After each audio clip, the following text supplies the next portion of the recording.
You're watching NBC4, connected to you. Live from the area's leading news station, this is News 4 Today. Student somehow survives. Even the man leading the rescue effort was surprised. Banged up, bruised, and dehydrated, a local college student missing for a week is found alive, lying on the side of the road. Iraq report today. The top military commander in Iraq will give members of Congress his long-awaited progress report on Iraq and whether the war is still worth fighting. Storm stalls out. What is now Tropical Depression Gabrielle is out to sea after hitting the Outer Banks of North Carolina. Overtime thriller. Redskins fans get what they wanted, but it took some extra time and a lot of anxious moments. Thank you for joining us this morning on News 4 Today. I'm Dedrick Henry. It's nothing short of a miracle for a Bowie State University student found alive after missing for a week. A driver discovered 18-year-old Julian McCormick over the weekend after he survived a serious wreck in Beltsville. News 4 Tracy Wilkins joins us live from Washington Hospital Center with the story. Tracy? Now, this is how the story goes. We're told that this Bowie University student was going to pick up his girlfriend who attended school at the University of Maryland, and when he didn't show up, she contacted his parents in Laurel to find out what was going on. The next day, they filed him as a missing person, and then an amazing discovery on Saturday. 18-year-old Julian McCormick had been missing for more than a week, and a search effort was underway when he appeared on Powder Mill Road in Beltsville. Thanks, Tracy. Loudoun County Police have joined the search for the mother of a newborn baby found in a trash truck in Fairfax County. Trash haulers found a dead baby boy in the back of their truck in Great Falls. Police now believe the baby may have come from the Sterling area. Investigators say the infant appeared to be a full-term boy and showed no signs of trauma. An autopsy is being conducted. Police are asking for help finding the mother. They want to hear from anyone who knows a woman who was pregnant but is now without a baby. A Maryland man is on arrest this morning after a standoff with police. Children were in his house. They were ultimately removed from the home on 46th Avenue in Beltsville, but for hours they were barricaded inside with their mother's boyfriend. The mother went to police yesterday to report that her boyfriend had beaten her and that her two children were still at home with him. The man surrendered after a SWAT team moved in. The children apparently were not harmed.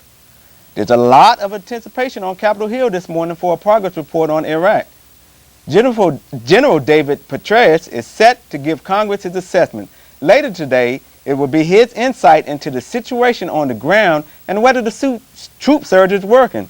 Petraeus is expected to say there's been little political progress, but there have been military successes in Baghdad and in Anbar province. In Decision 2008, a first for a presidential debate, the Democrats appeared on Univision yesterday, their remarks translated into Spanish. The forum was held at the University of Miami. The Democratic candidates called for major changes in the political and military strategy in Iraq. Immigration was a major topic. We all know that this has become a contentious political issue. It is being demagogued, and I believe that it is being used to bash immigrants, and that must stop.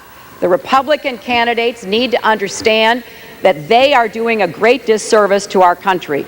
The forum lasted 90 minutes. All the major Democratic candidates participated except Senator Joe Biden, who just returned from Iraq and is preparing for the congressional hearings. Tropical storm Gabrielle has now weakened to a tropical depression. Gabrielle has moved from the North Carolina coast and is out over the Atlantic Ocean. The storm did make landfall in North Carolina's Outer Banks just before noon yesterday. Rain and high surf were the first signs of Gabrielle's approach. This put lifeguards on high alert, knowing that strong currents could turn deadly. If you're not careful, it'll suck you down all the way. I mean, it'll go as far as it can take you. So far, there are no reports of injuries and few reports of damage. It was a big Sunday at FedEx Field as the Redskins pulled out a close victory against the Miami Dolphins.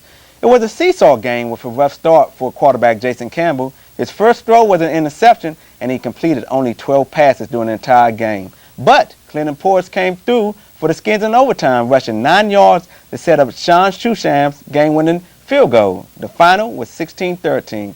The excitement from the dramatic win inside FedEx Field spilled outside when the game ended. I like the game, man. I lost my voice at the game. We had fun, and me and my friend, we had fun, and the Redskins victorious. Hey, we finally finally did it, and we're just proving that we can actually do it, and we're going to go all the way to the Super Bowl. The next game is a week from tonight at Philadelphia. And now, for a look at the weather, here's Tom Creeron. Good morning, Tom. Good morning. That bright spot on the eastern sky is Venus, so we're not being invaded. It's not a UFO, and with temperatures around the region are in the 70s at this hour. As far as I know, it isn't. It's 75 now here in Washington, near 70 Prince George's, Montgomery, Fairfax counties.